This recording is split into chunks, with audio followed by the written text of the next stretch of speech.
Tonight's story is titled The Eviction Notice by A.M. Haphazard. The knock came at 11:52 p.m. I know because I'd already crawled out of bed at that point, taking a long, irritated glance at the alarm clock before staggering to go take a leak. I'd been deep in the fog of fatigue when there it was. Bang, bang, bang. Our thin walls shuddered and shook. My wife groaned from behind me. I got it. I called over my shoulder, grumbling my way down the hall. I rubbed my groggy eyes and peered out through the peephole. My blood ran cold, washing through my veins like an unwelcome ice bath before I locked the chain into place and staggered back. Pudgy and pale, the waffle-like face that stared back at me was instantly recognizable. Our landlord, Jerry Eisen, was on another late-night mission. It wouldn't have been surprising if not for the fact that he'd been killed over a month ago. Fatigue drunk, I wandered right into our bathroom, falling over the toilet like an anchor in the storm and unleashing my bladder in a violent rush.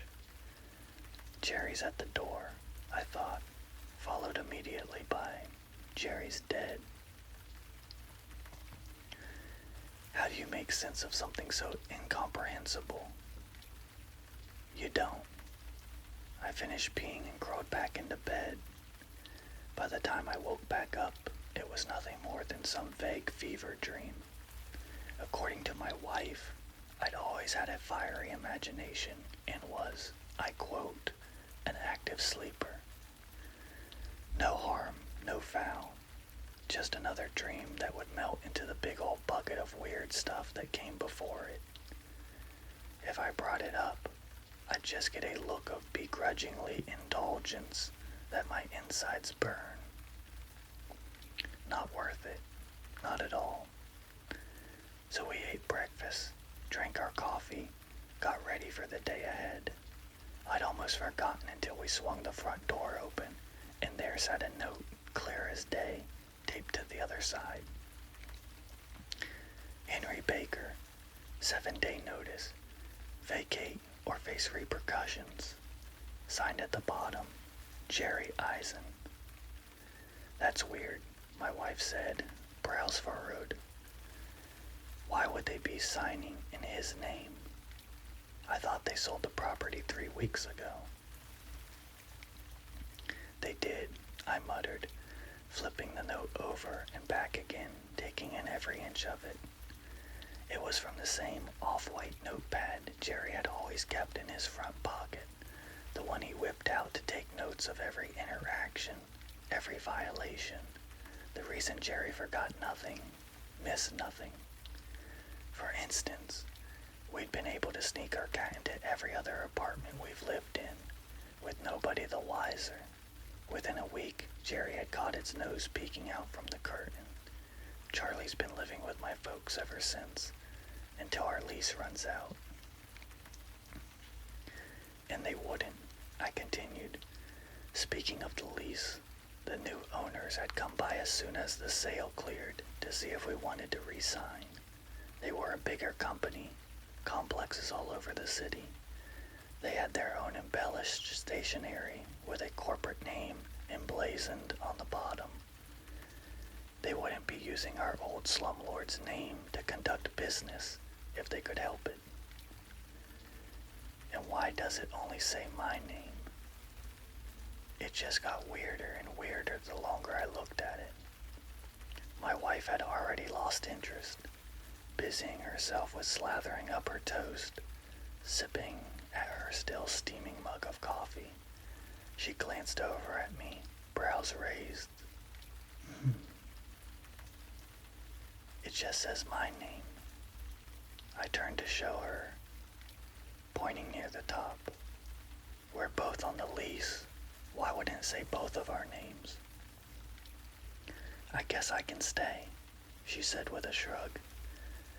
I must have made a face because she rolled her eyes. irritation already creasing the lines around her lips. Come on, it's obviously some sort of fluke. We have things to do today. Can you please get ready? I knew my wife. This was clearly one of those situations that if I kept it up, a fight would be inevitable. I couldn't understand why she wasn't equally curious, but I tucked that line of inquiry away. I also tucked the note away in my sock drawer, making a mental note to call the office on Monday. Even with the note in the dresser and the subject off of the table, it still managed to sour a mood for the day. All we had to do was run errands, but Shelley was short and dismissive, if not downright resentful the entire time. I couldn't so much as pick out a bag of apples without it being an obvious, egregious error in judgment. By the time we made it out for lunch, we were barely speaking. It was one of our worst days in months. Maybe when we get inside, we can sit down and talk, I suggested meekly as we began to unload the car outside of the apartment. Shelley grabbed her half of the bags and slammed the car door behind her. Hey, what? Just leave me alone. I collected the rest of the groceries and huffed my way up the stairs just in time to see our front door slam shut behind her. On it, another note was stuck. Henry Baker, 6 days. Get out. Jerry Eisen. Shelley had dropped her bags on the kitchen linoleum and retreated to the bedroom. I sighed and got to tucking them all away. Once I was finished, I curled up on the couch and flipped the TV on, some ambient noise to distract my troubled thoughts. I woke up groggy the next morning, back stiff as plywood and aching. The first thing I did was grab my phone and dial the rental company. I'm sorry, Mr. Baker. Whoever hung that note on your door has nothing to do with us, the peppy voice on the other side of the line told me, once I'd explained the situation. As far as we are concerned, you and your wife are wonderful tenants. Thanks, I said, and then sighed. Thanks a lot. She suggested I ring light if the problem continued. At least we could catch who was doing it. It didn't seem that helpful to catch my already dead landlord in the act, but by now, the shock of seeing him had faded into a practical self-preservation. I must have been seeing things. I was half asleep after all. I brought the idea up to Shelley over coffee. And how do you plan to pay for that exactly? Her withering stare told me just how she felt about the idea, but she kept going regardless. Dig into our savings. That's barely enough to cover a deposit for a new apartment. Not pay your half of utilities. No groceries this month. Sorry. I held my hands up. I'm just freaking out. It's nothing. Obviously just a prank. Okay, alright. You're probably right. She flashed a smile at me. One of those short, sweet smiles that reminded me of 20 years old. Of fall nights by fire pits, smoke stinging my nose, alcohol making my lips buzz until they found their way to hers. Leaves crunched as we laid back on the half-frozen grass, and even then I knew I'd live forever in that moment if I could. The world wasn't that simple, though, or that kind. Shelley grabbed her purse and left for work without saying goodbye. There was another note the next day, and the day after that. I didn't bother sharing them with my wife, convinced it would only cause us more issues in our already fragile relationship. Each day she leveled her eyes on me silently over breakfast, daring me to speak. Have you thought any more about my idea? I finally asked on Friday morning. I'd stayed up overnight to catch whoever was leaving the notes, but had drifted off early in the morning and woke up to another notice, like clockwork. One day, my eyes were red and I felt drunk with fatigue. I wouldn't have brought it up otherwise. As it was, I barreled on without a thought towards consequence. About seeing a therapist, I mean. I think it would do us some good. My wife stood and threw her half-full bowl of cereal in the sink. She was out the door before I could muster some sort of half-hearted apology. Hell, I'm not sure I would have been able to if I tried. I called into work that morning and spent the afternoon dozing off on the couch. A little after 1, I was jarred awake by the sound of a door creaking open and then slamming shut out in the hallway. Miss McCleary, our elderly neighbor. Rushing to the door, I caught her just as she shuffled past our apartment. She jumped when she saw me, before letting out a good-natured laugh and waving a hand my way. "Oh, Henry, you're going to give an old lady a heart attack." "I'm sorry, Miss McCleary," I said sheepishly. "I was just hoping to talk to you. I've been getting strange notes on my door, and, well, it's starting to freak me out. I was wondering if you've seen anything." "Notes?" Thick eyebrows creased, extenuating the deep wrinkles lining her face. "What sort of notes?" "Oh, nothing really. It's just that they're signed in Jerry's name, and oh, poor Jerry." She clamped her hand down over her chest, shaking her head so that the gray bun on her scalp bounced along like a half-deflated balloon. "What a terrible thing that was. They never did catch who did it, did they?" "Not that I know of. The murder had been featured on the news for all of 3 days. No updates, no sobbing relatives. It seemed a middle-aged slumlord didn't make for a compelling crime victim narrative, even when he ended up stabbed 5 times and carved up like Thanksgiving turkey. It's just horrible. Something that vicious happening to someone you know, someone you see every month on the dot. Oh my, listen to me being so selfish." She shook her head before reaching out to put a hand on my shoulder. "How's poor Shelley taking it?" she asked, frowning. I know they were close. Close? As far as I knew, they hadn't even spoken since we signed the lease. The rent was direct deposited, and if anything went wrong around the apartment, I was the one to call it in. My face must have said it all. The old woman shuffled her feet and gave a helpless shrug. "Last summer, I saw him spending a lot of time over in your apartment. I just assumed." "Right," I said, forcing my face back into a forced grin. "Of course. I better be getting back. Have a good day, Miss McCleary."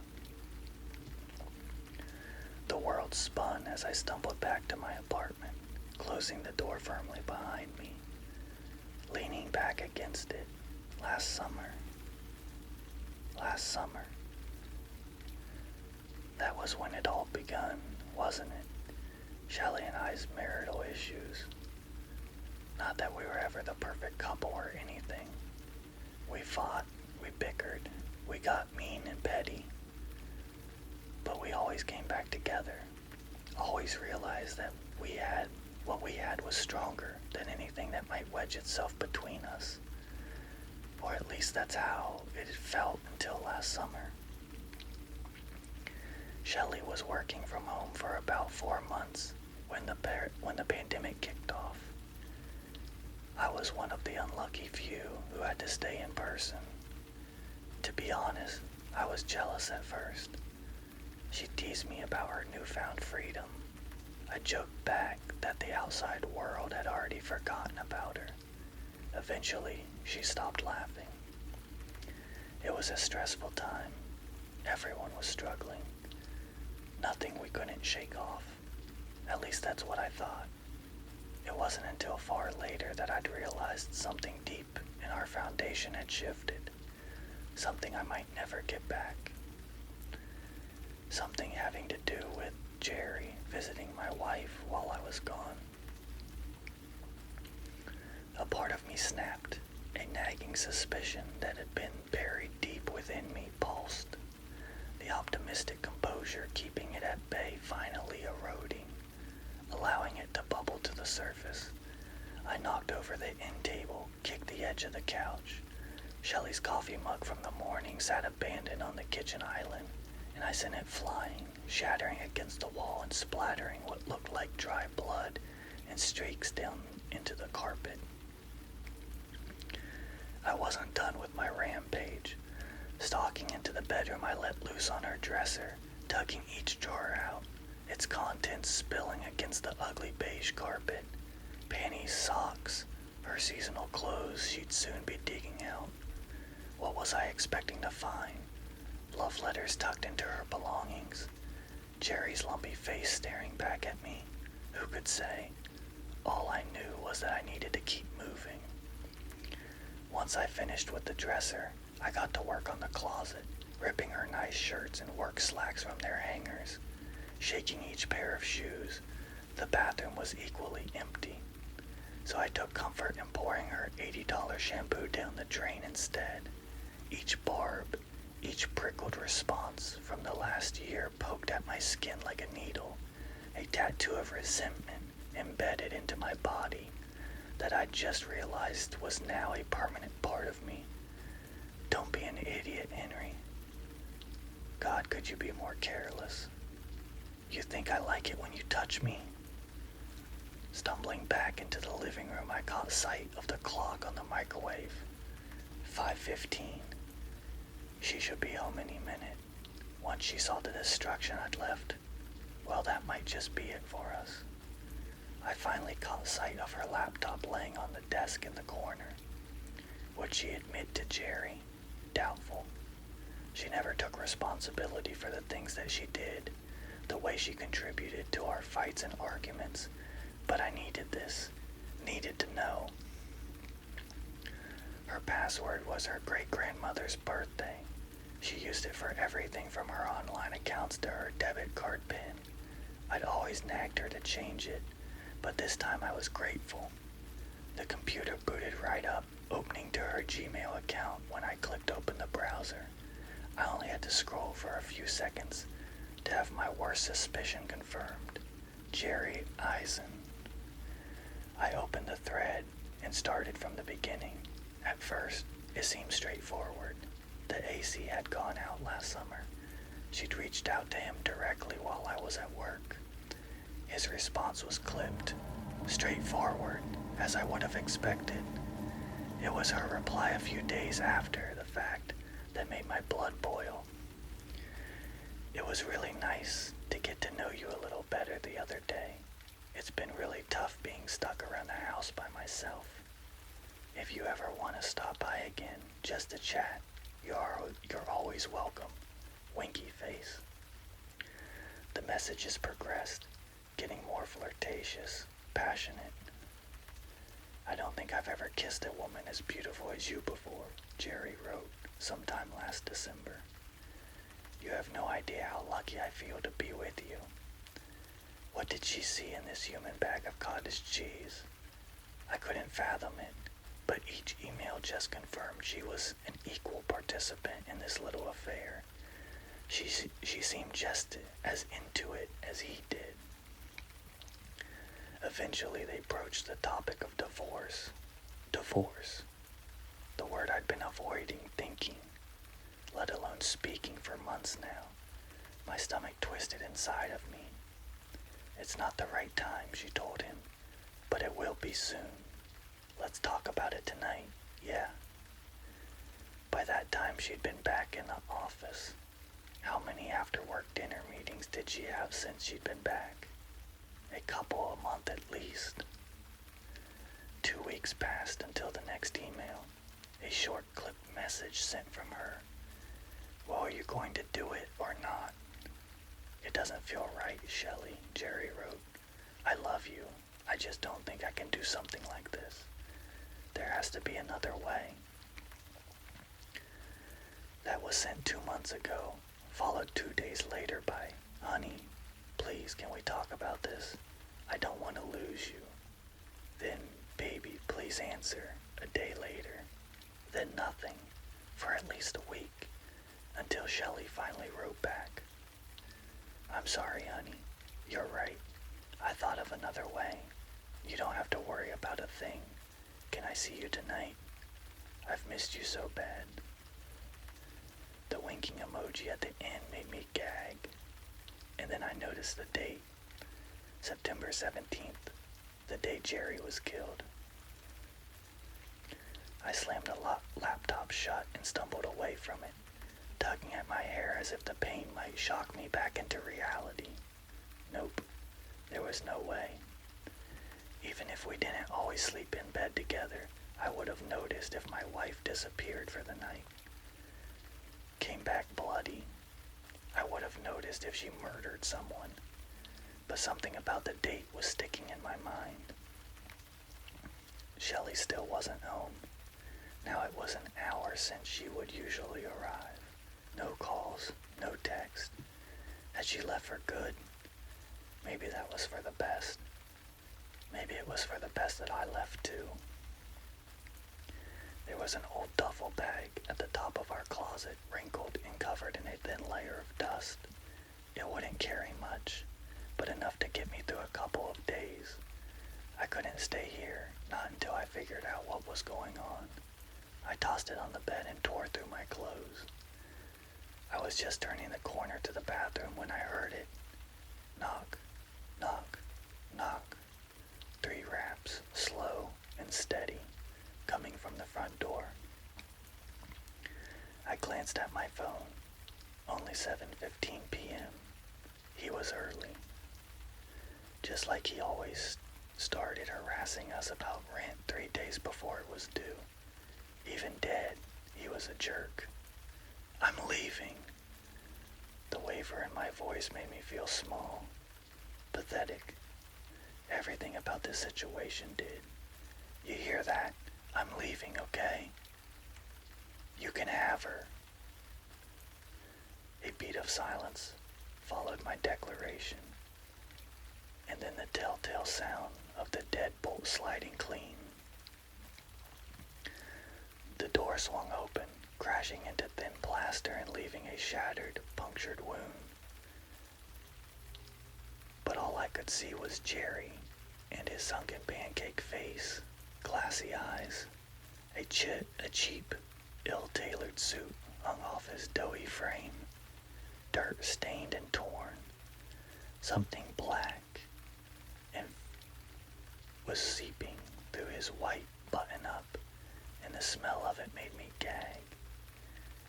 He shambled forward and swung the door closed behind him. I'm leaving, I pleaded, stumbling back into the hall. His knees stuck out at odd angles as he advanced. I spun and flew through the bedroom door, slamming it behind me. It had a lock on the knob, but nothing that would survive a few solid slams. Jamming my shoulder into the nearby dresser, I shoved it in front of the door as a makeshift barrier. It was hardly any more sturdy than the door was. My phone. Where was my phone? I'd left it on the sofa. What was I supposed to tell the cops anyway? My zombie landlord had it out for me. I paced back and forth, clawing at my hair. Jerry collided with the door on the other side, howling with rage. It's not my fault, I shouted out to him. Or at least I meant to shout. It came out more whimper than roar. Shelley, my beautiful, sweet Shelley. No, that wasn't the wife I'd known over this last year. Had she ever been in that hag of a woman at all? The door splinted. The frame shook. I had to get out of here. If not, I'd suffer the same fate as Jerry, if not worse. The window, it was my only option. A straight two-story drop, but it was better than the fate that awaited me here. I grabbed the end table from the side of the bed, hoisting it above my head with a huff and throwing it full might towards the glass. We never could get the thing open, not since we'd moved in. If we hadn't been so down on our luck, we might have kicked up a bigger fuss about it. I should have called Jerry on his crap ages ago. The glass cracked, splintered, but stayed in place. I picked it up again and swung for the fences. This time it shattered outward like raindrops glittering against the dusky night sky. I knocked out the remaining few pieces, worked up my nerve. There in the parking lot, headlights shining bright, sat my wife. Shadows created craters in her face, masking her expression. I swear I saw a smile, though. Jerry shoved his way through the shattered door. I sucked in a breath and dove.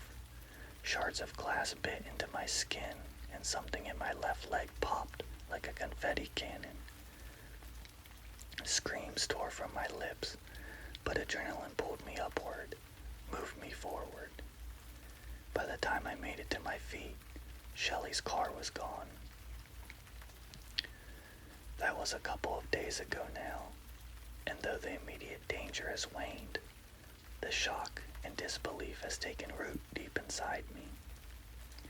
I managed to hobble to a gas station and get a buddy to pick me up. He wasn't surprised to hear we'd been having problems, nor that I needed a place to crash for a while. As for the rest of it, well, it was just too strange to admit to. I can hardly believe it myself. But the danger is over now, or at least I thought it was, until I woke up this morning to find a torn piece of stationery hanging on the front door. Henry Baker, final notice. I think it's time I got out of here.